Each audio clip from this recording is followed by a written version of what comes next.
to the Mime Radio Show podcast. I'm Karen Hoyer. And I'm James Donlin here in California. Karen's in Chicago. And the world of Zoom and modern life allows us to contact interesting people and ourselves across the wide world.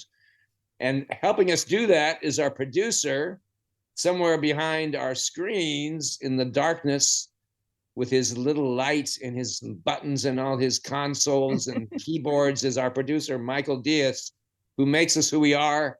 So, Karen, we have to toe the line, because if we don't, Michael can cut us off at any time. Yes, and I think we're traveling all the way to Switzerland today. That's right. And I'm really excited about this because there's been a film created by a wonderful young filmmaker. It's called The Art of Silence. And the filmmaker is Maurizius Drux, and my accent is not too good.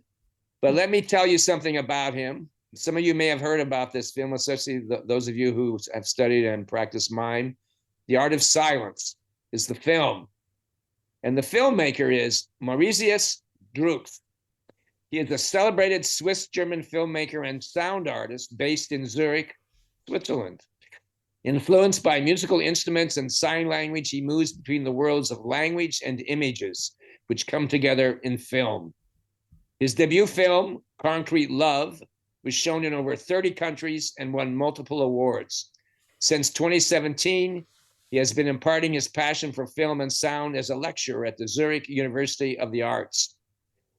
In 2022, Maurizius made the stunning film, The Art of Silence, a documentary studying the life of legendary mime Marcel Marceau. The tragic background behind Marceau's work has remained hidden for a long time. The Art of Silence sheds new light on his life and unique art form, which his family and companions keep alive to this day. Maurizius says, in quotes, "I grew up with a deaf father. From an early age, my visual attention was nurtured because my life sometimes resembled a silent movie." And with that, let's welcome in Maurizius Drux from Zurich. Hello. Hello. Hi, everyone. Thank you for the invitation. Yes, it's so wonderful to have you with us on the Mime Radio Show podcast. And I really want to hear what inspired you to start this project and how it got started. But first, I want to ask you about the opening image and this recurring image that you have of the water. There's this beautiful image of a gesture that is created with the image of water. And the thing that resonated with me is, as a mime artist, when we study resistance, trying to show something that's not there, to show resistance or effort, we think of it as moving through water, so that instead of just waving through the air, we have a certain amount of resistance as if you're walking through water. So there's a beautiful image to start this movie. What inspired that? Well, actually, this was a process. When I started to do this project about Marcel Marceau, actually, I was really afraid of, because I've never met him. So doing a film about a person who you can't speak to anymore is really challenging. So I was afraid of doing this.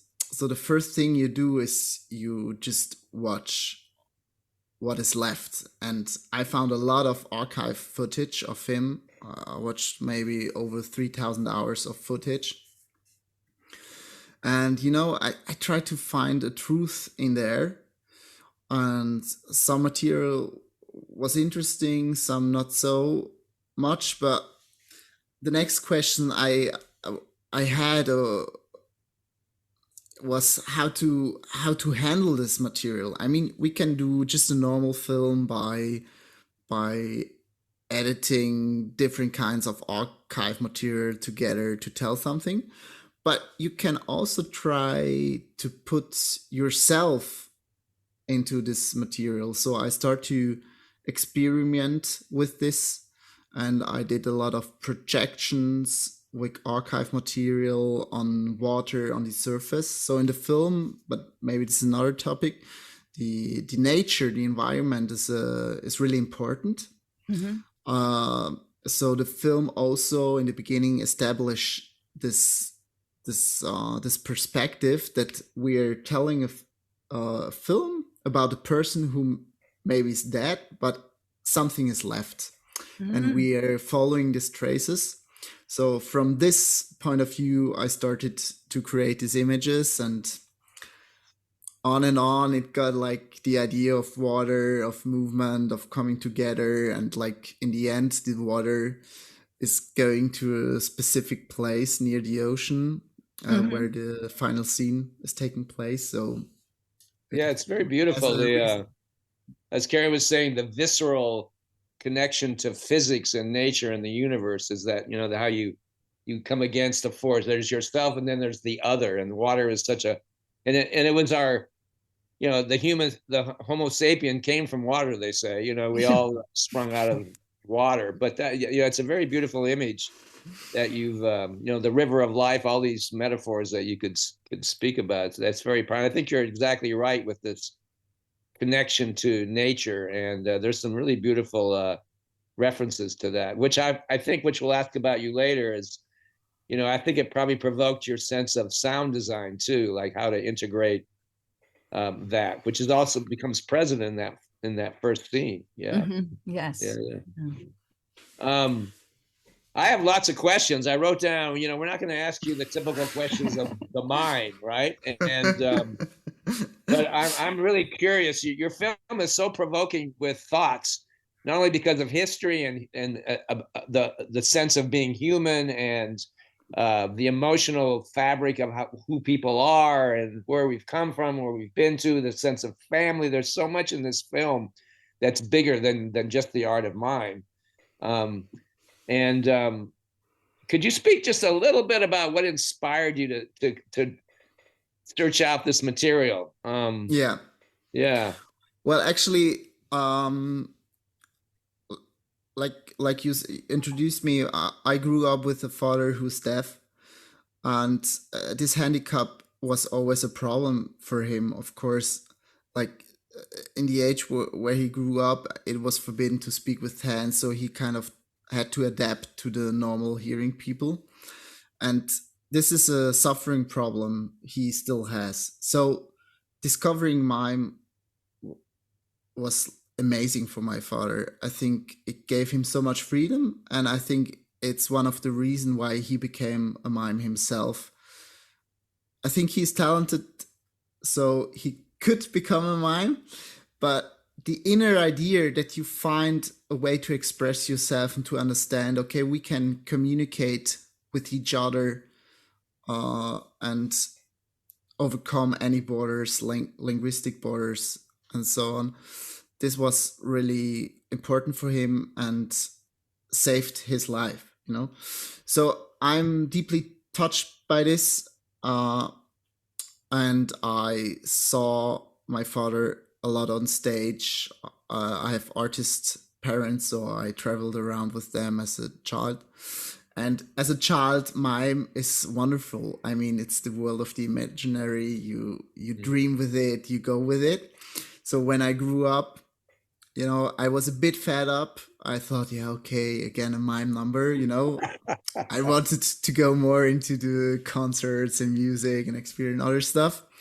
So like, yeah, normal teenager. So if you would have asked me to do a film about mime, I would say never in my whole life I would do a film about mime. Never, never, ever. So you mentioned my last film, Concrete Love, and I showed this film in New York, and I was invited for dinner. And I got to know to an old lady who was sitting next to me, and she told me that she was saved by a mime. Her life was saved by a mime. And this sentence was so strange for me. I mean, how could a mime save one's life? I mean, how does it work? Like, open a door, a hidden door, and go into it? What does she mean? I was so confused and intrigued as well. And actually, she told me that she was a Jewish child in France, and she tried to escape from France to Switzerland. And there was a small group of people who helped her, and one person in this group was Marceau. Actually, his real name was Marcel Mangel. He was a Jewish person, and was part of the resistance and helped children to cross the border to Switzerland. So I saw there a connection between these children who learned to act to be somebody else and to be a mime, where I think you don't act, you have to be somebody else to make believe that you are this. And I think this is for me, this was always the power of mime. When I see somebody on stage, I don't have the feeling of acting anymore, but I believe that this person is now a stone or a tiger or anything. I mean, this is like the thing we have with children. We say children don't play, they are things, they don't act to be a tiger, they are a real tiger, Yeah, it's sorcery. It's like, it's magic, there's magic. Yeah. So I had I saw a link between these things, and I was really intrigued, and this was kind of the point where I thought, okay, maybe it is worth to overcome my cliche of mime and to rewatch all the mime numbers I saw by my father, and to rethink why he was doing this, and maybe also why Marceau was doing this. And this was the starting point, and it got really interesting for me, even though I couldn't speak to Marceau anymore, It seems like you're talking about saving a life, and in one sense, it saved your father's life too. And maybe you weren't aware of that until you were older, and you saw, more deeply into that world. Did it change? Was your relationship or your understanding of your father, did it change after working in this project? Did it change him? I mean, what? It seems like there would be some metamorphosis and some transformations possibly, or maybe they were always there, but they were defined now. Yeah, I mean, as soon as I started the project, you kind of have a script, and for documentary, a script is really special because you can't predict the future. So it shows more where you want to go into and what you want to experience or explore. And you have a director's note where you write about your motivation. So my motivation was more or less what I told you right now. And in the script, my father was not present at all. So I planned to do a film without my father, just about Marceau, his family, and other people. And for me, it was totally clear that I would never, ever film my father, because I just didn't want to do, like this father-son film and go with camera to the father and say like, what you're doing and how's our relationship, I would never, ever start a project like this, So I completely forgot my father. I did this film. I started shooting. I started editing maybe for 2-3 years. And then COVID came. There was this lockdown. We couldn't keep on shooting.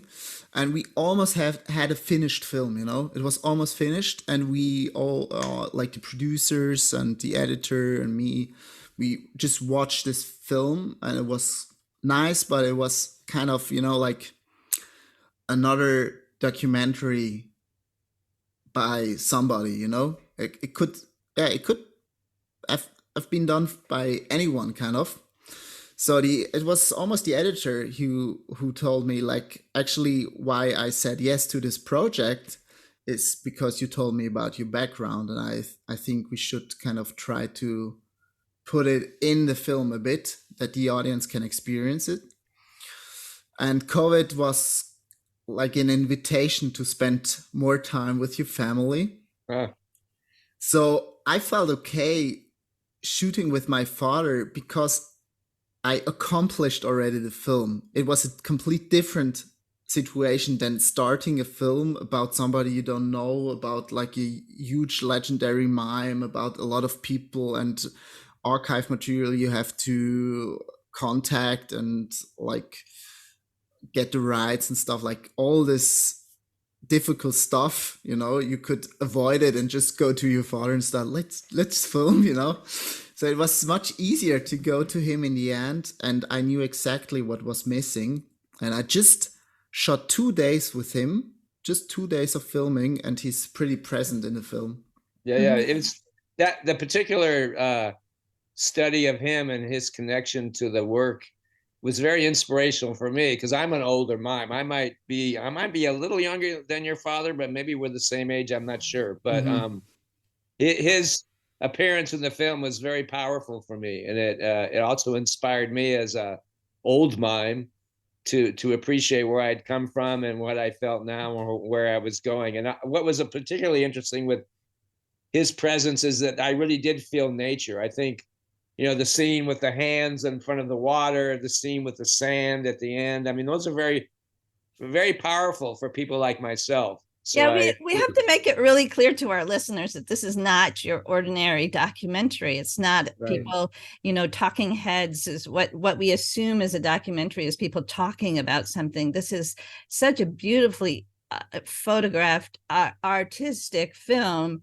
And the way that you take these visual images from all these different sources and you put them together, you tell the story by putting those two things together without someone explaining, this is what happened to Marceau in his life growing up, but putting those images together from the past and from the present is just a really fascinating way that you brought this all together. What surprised you when you were in the process during the project? What particularly might have surprised you that you weren't aware of, that you discovered, or provoked you to want to do more? Well, actually, like doing documentary, it's like a luxury, and it's like that's what I love. It's like you get surprised by every day, and you have to be open every day because you can't predict things.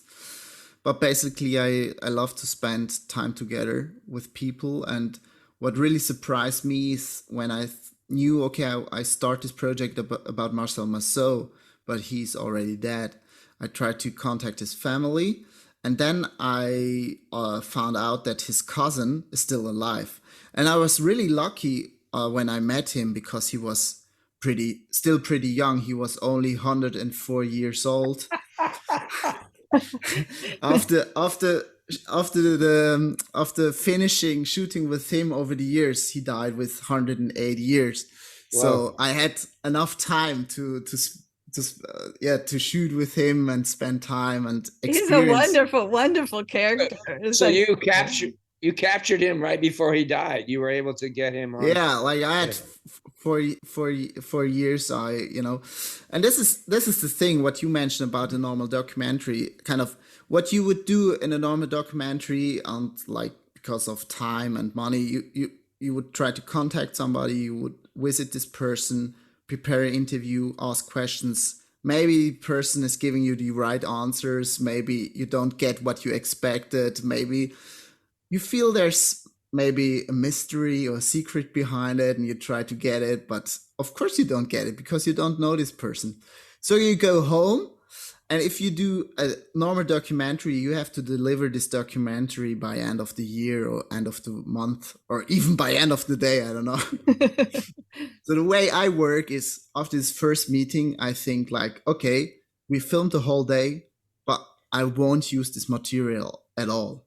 It was just to get to know each other. And then there's kind of a love story who might begin, because if you do this kind of film, you kind of have to fall in love each other. So I have to fall in love with this protagonist, and the protagonist has to fall in love not with me, but maybe with the project, or with something with the film, The protagonist has to feel that the film is an invitation to explore himself or to discover something new. Mm-hmm. Then I think we can meet on a completely different level, and we can redo an interview or shooting, but it will be about something else. So that's why I need a lot of time to spend with people, and I revisit them. And with George, we're talking about George, this 104-year-old person, for example. He talked me how he was in the resistance, how he helped the children together with Marcel Marceau to cross the border and so on. But he told me also historian stuff, which was important. But like only the last meeting, he kind of wanted to show me the secret why he thinks he survived all these difficult times and why he thinks he's immortal. And he showed me his exercise he's doing every day, in order to survive. And so I discovered a person who truly believes in the connection between his soul and his body. And you were asking about something who surprised me. This was a key element where I also felt this existential question about this, this need to survive, or how Mime. He went in that particular section. Everyone should watch this film because he goes into the depths of a surprising place you wouldn't even expect when he's describing the exercises with his core sexual organ. Like it's like he was like charming. He was so wonderful, profound. It really is profound. I have a question for you that was puzzling me. How did you connect with Marceau's family, with his wife and his two daughters, his grandson? They have a huge part in continuing Marceau's work, and they're carrying on in a sort of an abstract way. That was very interesting. How did you get access to the family? Well, since I knew I don't have a personal relation to Marceau, I knew I have to contact the family. And it's also like on a legal side, you just can't go out and do a film about Marceau or just show material of him. You need, like this art form is protected, so you need the rights as well. So it was clear to me that I have to contact the family. And I just wrote them a letter, and they were really kind to invite me for dinner. So I kind of, pretty young, no idea what to do. I tried to explain what to do, even though I didn't know really what the film would be about. I tried to share more my passion about doing something about mime and about sounds.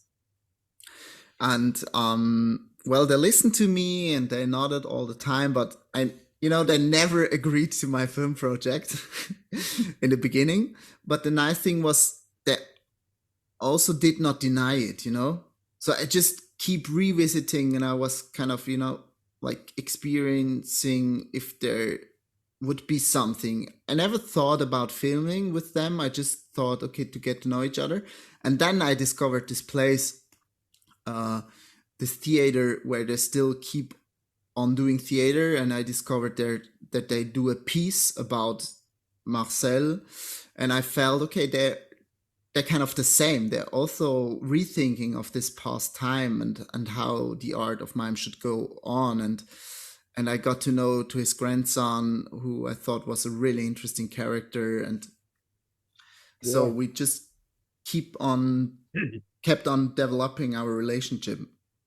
Speaking about the grandson, there's that so interesting scene with the costume, with the clothing, with the dress, and with the suit, and the talking about the layers of who one is. That was such an interesting scene. How did that come about? Where that was very intimate and very personal. Yes. How were you able to arrive at that point? Or is it even possible to describe? Yeah. I mean, he was so vulnerable and trusting to you. Yeah, I mean, we're talking about Louis Chevalier. He's the grandson of Marcel Marceau, and when I met him, he was only 14 years old, so really young personality, but he's like already tall and a dancer, so he's really, like a charming personality. You would not think of a child, And so he was involved in the piece as well, and I talked about his role, and he told me pretty honest about his feelings, because he also felt a bit of anger against his grandfather because everyone is like telling him, "Ah, oh, you're the grandson of Marcel Marceau," but he thinks I did not really knew him. I have nothing to compare to, like he feels really strange about it. And I could really understand it because I was also a person doing a big film about Marcel Marceau. And who am I to do this? There's so many people who have a personal relationship to him, or they know a lot about him. So I could kind of deeply connect with the feelings of Louis, I think. And then he shows me a lot of his other dances and the way he is expressing his feelings through dance. And one day he shows me his dance with la robe, with the dress. He's dancing with a woman dress. Yeah. And he told me, okay, this is for me, it's not a dress, it's really my skin. So I learned that he's also somebody who's expressing himself through the body language and not through words. And I thought this is really important for the film, because actually that's what's happening when we're talking about mime, that we talking about inner expressions who are not verbal, Yeah, the complexities. Let me ask you a question. So you grew up with a deaf, a deaf father with all his traumatic, childhood. Excuse me. So there was a sense of what sound is. It probably, whether the absence of it or the presence of it. And you're a sound designer and a sound artist. So I'm thinking that your childhood was in, that being around in this environment maybe how did that influence you to have an interest in sound? And then the challenge is you're doing a film about mime, and then how important is sound? I say that you can't have sound without silence, and you can't have silence without sound. Yeah. My mind is spinning now. There's parts of the film, especially during Marceau's footage, when he's performing either in the studio or on the stage, I can hear his breath sometime. I can hear his footsteps. I think there's one point when the great scene with the waiter and the customer in the restaurant, I even hear a fork drop, I think, which probably you added, some element of very subtly this culinary sound. So can you talk about sound as an artist and how it came about and how important it is to the film? Yeah. Well, there's the superficial layer when you say, well, I do a film about mime and silence, like everyone thinking, I have a great idea. You just don't use any sound, So this is like the superficial reaction I also have, of course, that I think, maybe I just, in the middle of the film, I take a scene and there's no sound, of course. But for me, there's a deeper understanding of sound that kind of you try to do sound for the feeling of silence. And for me, silence is a really loud environment. Yeah, so going back to my childhood, it's kind of the same cliche, like people thinking, you had a deaf father and you were living in silence. Of course I am, but like being with deaf people, they're super loud because they're not aware of what they do, or what produces sound. Yeah. So I think my role from childhood, also on a psychological level, is being a translator, like when my father can't speak to people or they don't understand, I try to translate, and then maybe they say something rude. So as a child, you have to translate it back, but maybe you don't choose these words, you manipulate it a bit. So actually it's the same thing in documentary. You try to tell the whole life of Marcel Marceau in 80 minutes with different people. It's kind of seeking for the truth, but there will never be any truth. So for me, it's really important to put my subjectiveness in it, like how I feel or see things. And the sound is a great help for that, because it's not like a teacher telling you something. It's more on a sensual level. So when I start this project, I saw, like I told you before, I saw all this archive material, And the archives are really short. Sometimes they have music, sometimes they're from a newsreel. So somebody's telling about, tomorrow Marcel will be cut. There's silence because the archive has no sound. Cut, there's another archive with la la la la la music. So if you cut it together in order to create a scene out of the archive on a sound level, it's a complete randomized mess. So simple thing is you just mute it and you have silent archive, but we would go back to this superficial vision of, okay, we have a film about mime, and as soon as we have archive, it's just silent, So on the other side, I had this problem. Okay, I never met Marceau, so in the early stage, I found some clothes of him in the house of the family. So I was able, for example, to wear his coat and to enter his skin.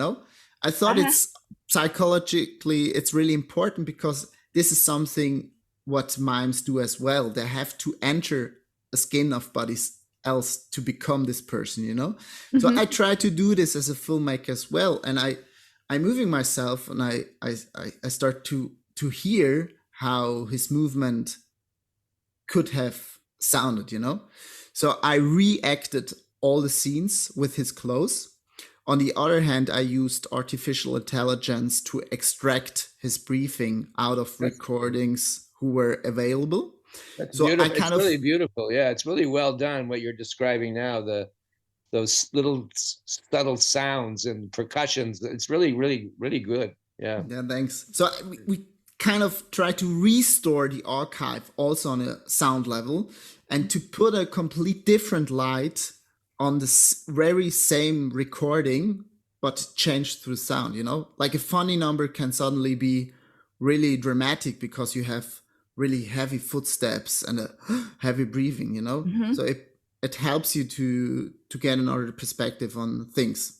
So I was really into this, and we worked for months on the soundtrack. And for example, if you hear birds in the background or wind, it's just all recorded human voices. It's just like we reproduced all sounds by human voices. For example, the birds are singers who are singing the birds. We recorded birds, and we let them replay 400 times slower, And then we have singers singing the slowness, and we re-speeded it. So you hear real birds, Mm-hmm. But when you listen carefully, you realize these are just human voices, So the whole world building is made out of humanity who tries to rebuild the sound of the nature and the world. That's beautiful. That's amazing. Yeah. One of the beautiful scenes is I like, because I also am passionate about trains, but the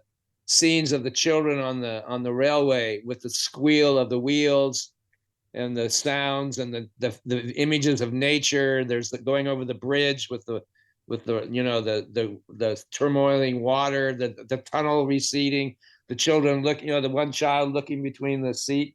It's really a beautiful section there that combines sound and image. I appreciate that very much. Ask me about Rob Merman. Yeah, I was really interested how you got connected to Rob Merman.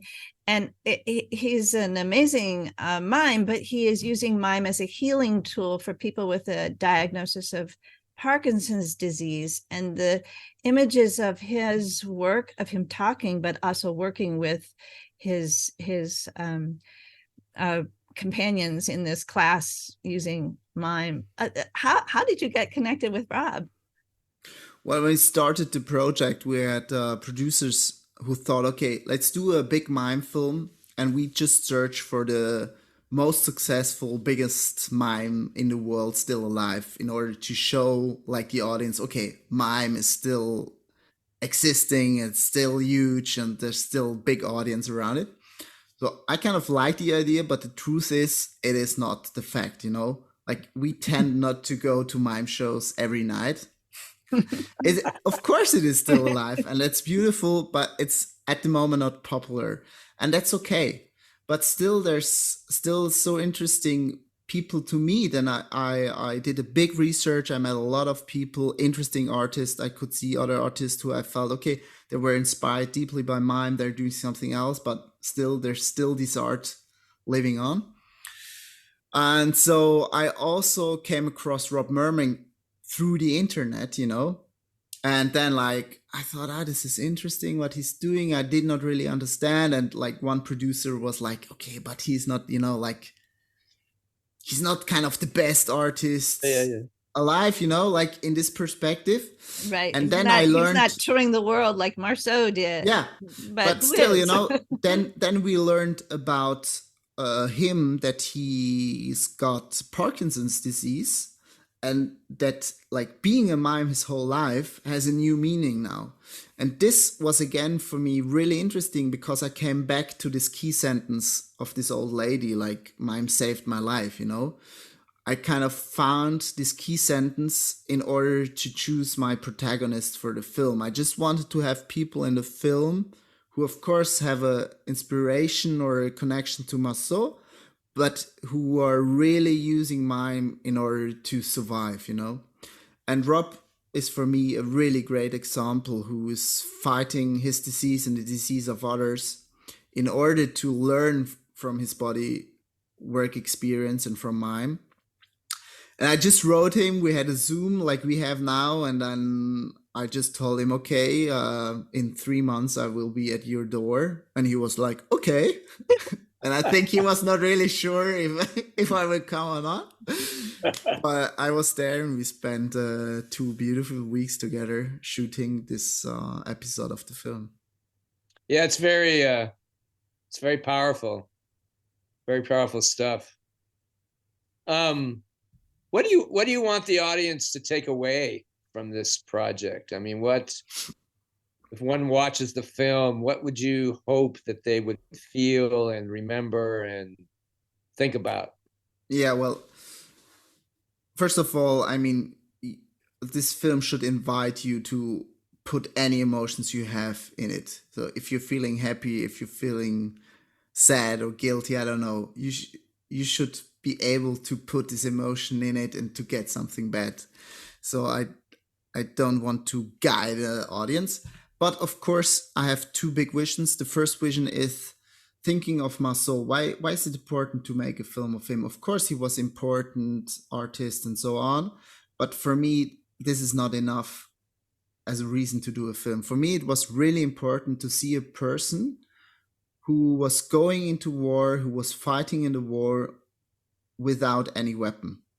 So in times where we have to be involved in wars or in fightings, and to find a way to be part of a war without any weapon, and to recall everyone that we are one human being and together on this world, I think this is really important. And for me, in this sense, he's for me kind of a hero. This is one thing, and I think you can experience this humanity in the film a bit, or it was really important for me to put it out. And the other thing is that, like, watching a film can be entertaining, or I don't know why we watch film, but for most people, or sometimes also for me, it is to escape your reality. You come back from work, you feel kind of tired, or you have to think about something, and you think like, oh, I can stop work or stop my problems.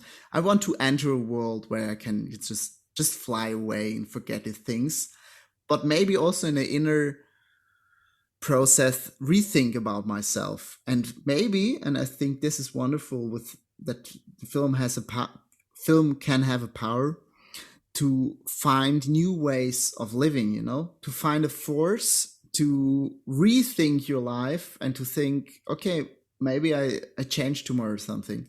And the film should be, I think, also be an invitation to everyone to rediscover the ways of communicating without words, to re-experience kind of the own body and the own purpose, why we are on earth with our body and not just with our thoughts. And I think this is also a reason why I put so many different characters in the film, in order to show that this diversity is alive and it's available, and it is in all of us, I think. Did you learn more about your own craft, or how did it change you? You know, are you a stronger filmmaker now, or are you a different person, or is this I hope invite so. you to continue further? I hope so. I mean, it's so hard to analyze or judge yourself, but I learned a lot, and now, like, after the film, I became a father for the first time, and like seeing the world through the eyes of a children, like, showed me how much I learned to watch at things differently, and that there's always two sides of a stone, or of a problem, or of a conflict, or of a person. And that mime is kind of a playful way to think about the different dimensions we are going through. So I just learned that there's so much more to discover. Yeah. I try to keep on.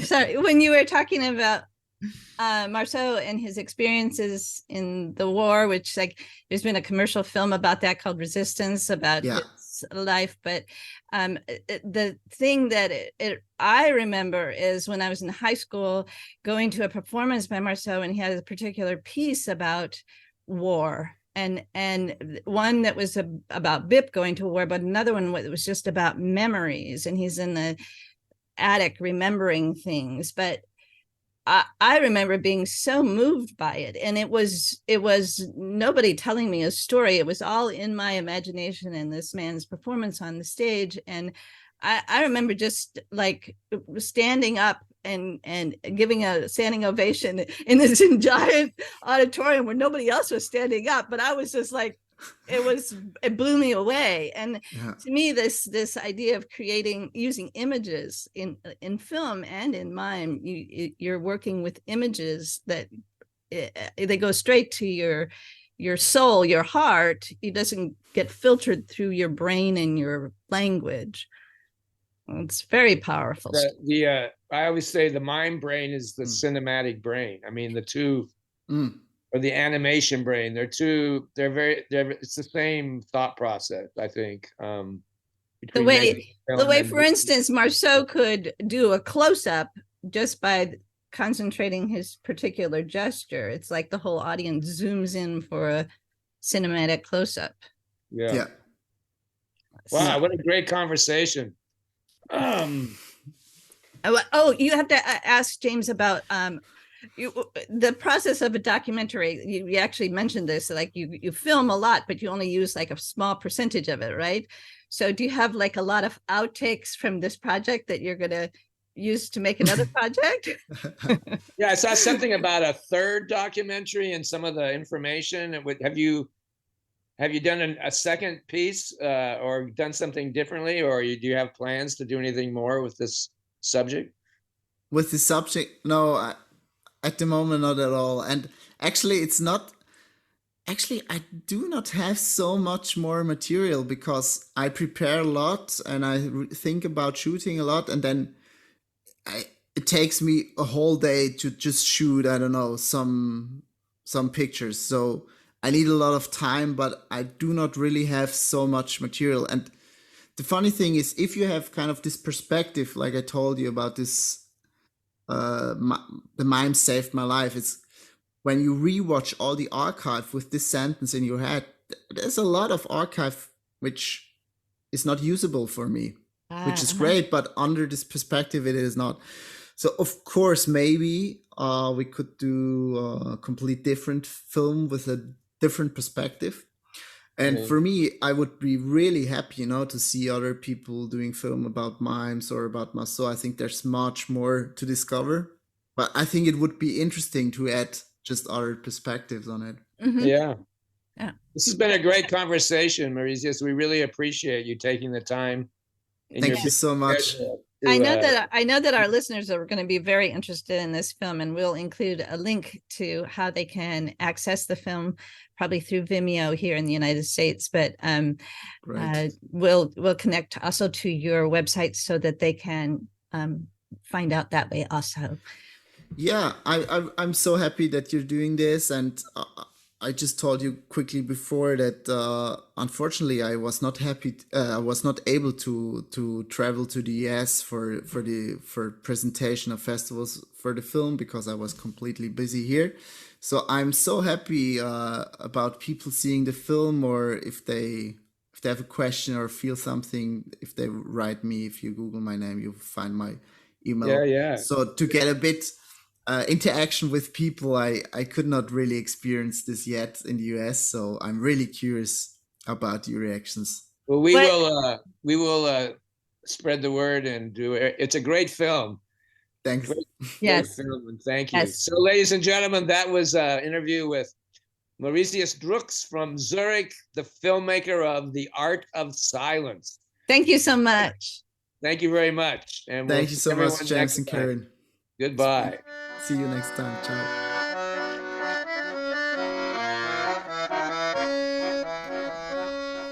Thank you for listening to the final episode of Season 4 of the Mime Radio Show podcast.